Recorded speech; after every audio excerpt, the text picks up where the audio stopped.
back to the 8th tutorial of the modeling a crossbow using the box modeling technique. Now the last tutorial was to pretty much refine our model a bit further, such as creating the handle, the base shape of the top piece, and adding extra details around the middle of the bow. In this tutorial I'll be going over how to use the chamfer tool as well as using the bi-polygon extrusion. We'll also be creating the bow and adding a little groove on the top of the crossbow to slide the top arrow inside it. So we'll start off by chamfering the side of the bow to give it more roundness. Select our model, go into Editable Poly, select our vertex mode first before we do anything else, and what we want to do, we want to move these vertices that create that round area, and we want to weld. Just zoom in, Z for zoom. We just want to weld this outside vertice into the middle of the bow itself. So we'll select this vertice first, scroll down, and we'll simply target weld the vertice outside to the inside. So we'll select that vertice and weld it inside. And same for this front part as well. So select vertice and weld it in. Okay, so that way the curve kind of stops just before the end of the bow itself. So we'll unselect that. And this is so we can get a consistent edge around our bow's base. So, alright, so we'll select Edge Tool, go and select this edge here. So just where it starts before it protrudes out, or downwards I should say.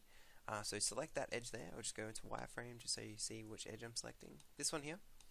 And holding Control, select all the edges that go down to the bottom here. Okay, so having these selected, scroll down, and we'll use the chamfer tool. So what the chamfer tool is, it pretty much just rounds off any sharp corners or whatnot. So for example, if I just move over here, create a box, there, whoops, zoom in onto it, right click, convert to Editable Poly, scroll up, and I'll select these top 4 edges here. So if we don't want these hard sharp corners, we can just simply chamfer them off. So we'll just go to the chamfer settings. Actually, before I do that, I'll just click on the button first and I'll show you what chamfer does. So if I move up, it just pretty much rounds them off. So converts pretty much one edge into 2 and just finds a happy medium between them. So just chamfer them probably about there. And then same deal, if you want to chamfer a little bit further, you can just select the edges that you want to round off a bit further and just keep chamfering. So you can start to get like a smoother type edge to it. So I'll just get out of that and I'll remove, oops, get out of the edge, and I'll just remove that box. So we'll come back to here, go to Editable Poly, select the edges. We should still have an edge selection, and we'll just go chamfer. Also too, just be careful when you're chamfering edges or a corner off, it will create strange new polygons that we don't necessarily want. So as you can see, if I turn the chamfer off and I just move these settings up. So the first one, as you can see, you've got quad chamfer and standard chamfer. So we just want to use standard chamfer for now. Just reset that. With the centimeters, we'll move it up, and as you can see, it's starting to create extra polygons. So we don't necessarily want these. So we can simply weld these 2 vertices together if we go into the vertice selection. So once you get your chamfered pretty much sorted, we can go into that. So we'll probably chamfer it just probably about 0.5. 0.5 looks about right. And as you can see too, it's also creating strange polygons there. So don't worry about that. We can fix these up in a second. So we can also increment the segments on how many edges it wants to create inside that chamfer. So just to round it off a bit further, you can go nuts with it, but I suggest you don't. So just reset it to 1 at the moment. And the rest of the settings are pretty much standard default for now. So at the moment that looks pretty good. So we'll just commit that, scroll up, go to our vertex selection, and we'll just simply weld these vertices together. So I'll just scroll down, select the target weld, select the vertice, the lower vertice that creates that middle triangle there, and we'll just weld it together. And same deal with these this polygon in here. We don't want to create extra polygons, so we'll just weld this outside vertex in towards the middle. And same deal with the front here. As you can see, it's tried to round the front off, but it's created a polygon as well, so we don't want this. We'll just simply remove the inside vertices towards the outside. So we'll just select the inmost vertex here, and we'll just weld it down. And same deal with this vertex inside. We'll select this vertex and we'll weld it across. So that way we're keeping the poly count pretty low. With the chamfer, it tends to create 5-sided polygons. We don't want that, so we'll just weld the bottom vertex towards the middle as well. Okay, as you can see as well, it's kind of rounding off with these polygons here. It's because the chamfer also wants to create, or wants you to think that it's wanting you to create a smoothing group, which we don't want. So we'll just highlight all the selections. So if we go to element, select element to select all of the polygons that we have in our mesh. Scroll down all the way till you see polygon smoothing. And as you can see, it's tried to create like smoothing groups all the way through to like the 6th smoothing group or something. So we don't want that. We just want to clear all to get rid of any smoothing group on our model. So we'll just scroll back up and we'll select the vertex selection again. Actually, we'll unselect that and I'll just show you now that it's back to normal again. See how it doesn't have that strange shading around it now. So yeah, just keep that in mind when you're doing chamfering. So okay. Also too, here it's created 5-sided polygons. We don't want that.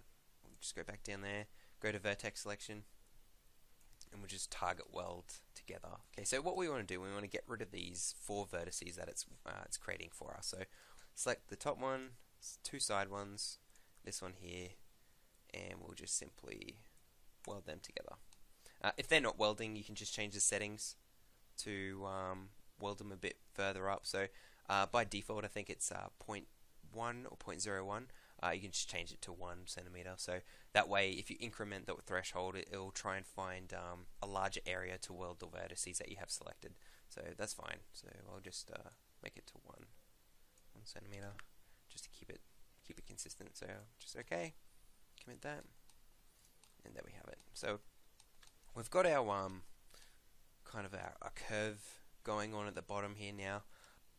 It's just to make our model a bit more smoother. So once you've done that, we can go to the front part here now, and we can start to create our bows. Now, if you go to the edge selection, zoom in, and just select the two edges that will be creating our bows. So if you select the 2 middle pieces here, I'll just go to wireframe just to show you. 2 and 2. Just go out there. Okay, so once they are selected, just scroll down and connect. Use the connect settings, reset them all, so 100, that's fine. Actually, what we can do, we can even undo that, and we'll just move the bottom one. Oh, actually no, 100 is fine.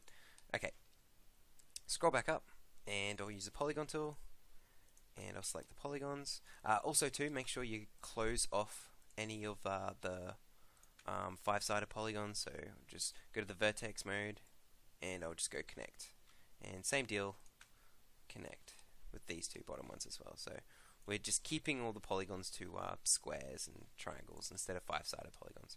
Alright, so now that we've got these ones selected, if you go to the polygon selection, we've got these 2 selected. If you scroll down, and we'll go to the extrude settings. Now, before we had local normal selected, so this only just extrudes the 2 selections, and it will try and find their local normals and extrude out from them. But what we want is to extrude each of these polygons out by themselves. So if we go to the first box and select by polygon. So when I extrude now, as you can see, nothing happens because they're both at their local axes. So if I just commit that there, I'll just show you what happens now. So if I select only one of the polygons, it's now separated them 2 and extruded them along their individual pieces. So that's exactly what we want. So just undo that. Now that we've got our base Crossbow done. If you wanted to use your topology plan as a reference, you can. So I'll just go to the Photoshop perspective. So the front bow is made up of 5 polygons, so 5 front polygons. So 1, 2, 3, 4, 5. The back one is made up of 3, but you can add extra loops in between as well, if in case it's a little bit too sharp for your liking. So we'll start off with the front polygon first. So I'll just go back to the to 3ds Max. We'll start with the front polygon. I'll actually even move this to the side, just out of the way, so I can see what I'm doing.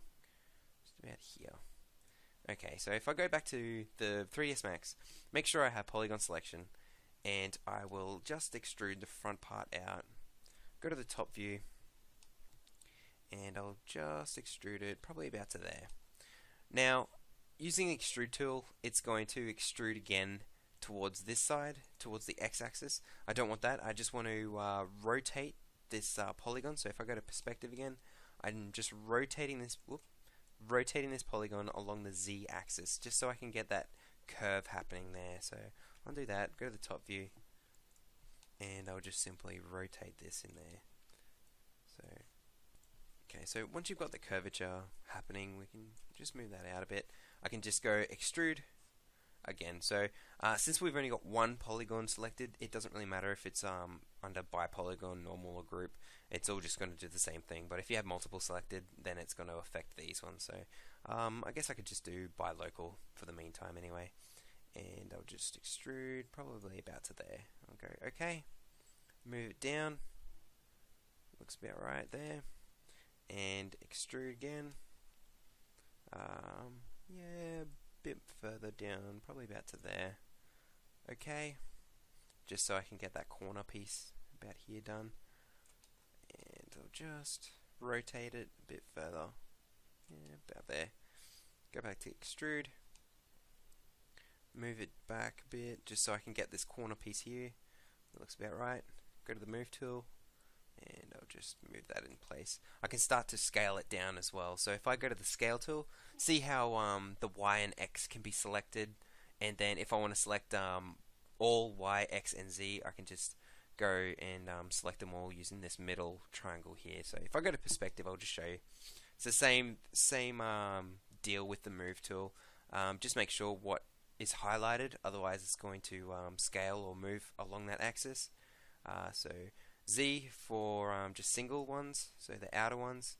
If I want to go across X and Y, I can just highlight them.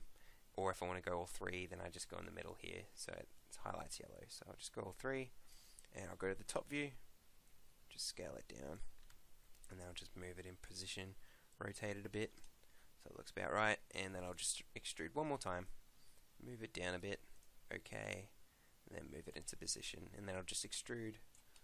I'll just scale it down a little bit further. So there we go. We've got our top bow done. Now we can work on the back bow there. So we'll just select that polygon there. Go to the top view. We can just move it down, even scale it down, move it across, rotate. So remember, it was the 3 polygons. So if I go back to this part here, as you can see, we've made it as 3. But if it's still too sharp for your liking, then that's fine. We can add some more. So I'll show you what we can do. We'll make it 3 first. So just move the polygon outwards, rotate it, extrude about all the way to the end. Yeah, about there, looks pretty good. Move it in, rotate. Yeah, I'll scale it out just so it doesn't narrow up, and I'll extrude one more time, lower it to there, rotate, and I'll just scale it in. So as you can see, it's pretty sharp. So what we can do, we can add loops in. So if we just go to the edge selection, highlight, or let's say in this middle piece here, we'll just highlight these edges, make a loop. So we'll connect it, just click the little connect button, should only make one, and we can just refine this connection a bit further. And we'll just select these edges here. So an easy way to select edges that follow the ring down. So what I mean by that is, if I want to select these loops here, so if I make this invisible, and I want to select the ring that's going around here, perspective view, just to show you, instead of just going in and highlighting them all individually and all that, just making sure, I can just simply use this ring tool and loop tool to my advantage. So what we said before, the ring rings all the edges adjacent to each other together, and the loop just makes a consistent selection along the edges. So if I press loop, it'll make a selection along here, and if I go ring, it'll ring them down. So same deal, ring, it'll just select all the ones that are next to each other. So we can use these little arrows as a guide as well. So what I can do, I can just select, I'll just go out of there, I'll just select one edge here. I can go loop to loop around this, and then I can use these arrows to move this loop down or up. So if I press the up ring button, it'll move my selection, the selection that I had, upwards towards the next ring. So that's pretty good. That's a handy tool to have as well. So I just go down to the top view again, and I'll just move probably about there. Looks pretty good. I'll just widen it up a bit more, a bit closer there.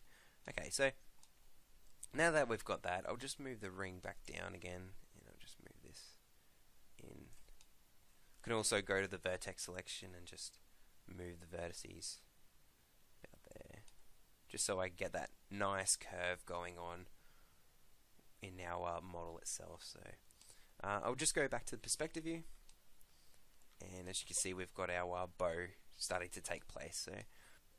So next, what we want to do, we want to add that little indentation that's on the top of the bow where our top arrow sits, as well as the triggers as well. So what we want to do, go over to the edge tool.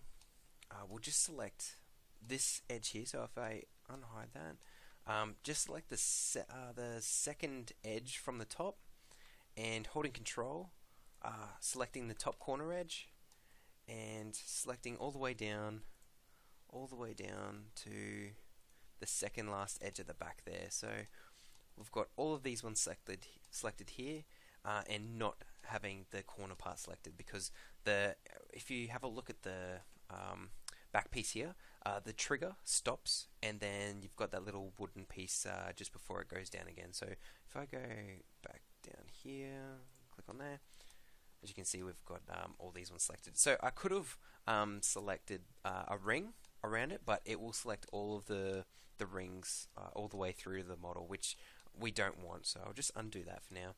So once you have them selected, go down and select the connect tool. So 1 is fine, 0, 0 is fine as well. So just commit, and there we have our where we can start editing this indentation here. So if before we do anything further, I just want to connect this vertice to the center here. That way we won't have a 5-sided polygon. So just scroll down, and then we'll just simply connect. Same deal with the back piece as well. So as you can see, it's a 5-sided polygon. So I'll just connect the middle vertex to the new vertice that we just created as well. So I'll just go connect, and there we have it.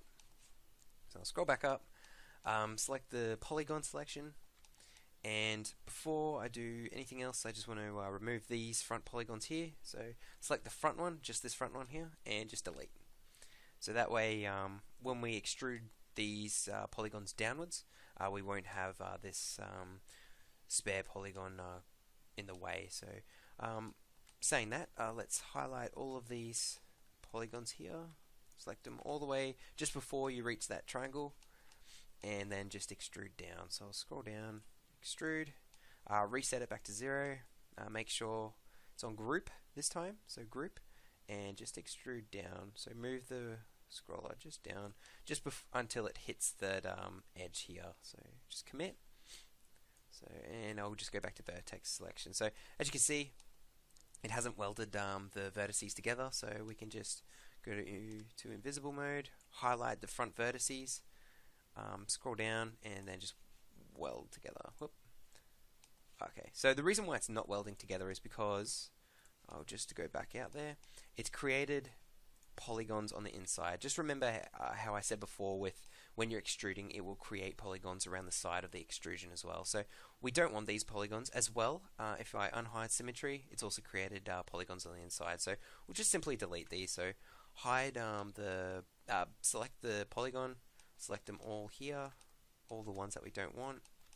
So just holding control, selecting all the way to the end, and make sure you've got all of them selected, and then just delete.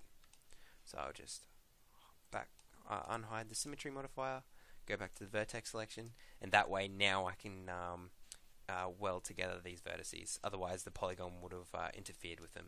So I'll just go weld, and they just welded together. And same deal with the front one here as well. So just go weld, and it just welded them together. Okay, so once that's done, we can move across and just create that little slope at the back of the trigger piece there. So if I go to left view, I'll make this invisible. It's a little bit off, but that's fine. It's just using it as a guide at the moment. We've pretty much finished, pretty much got the foundations of the model there already, so we can just apply these little details to our model already. So just make it a decent sized slope. We don't want to go too extreme. We don't want to go inverted as well. We just want to make a nice, clean, fluent slope there. So about there is pretty good. About quarter from here to here. It's about there. It's good. So we'll just go out of vertex mode. Press P to go perspective, and there we have it. We've pretty much got our bow set up.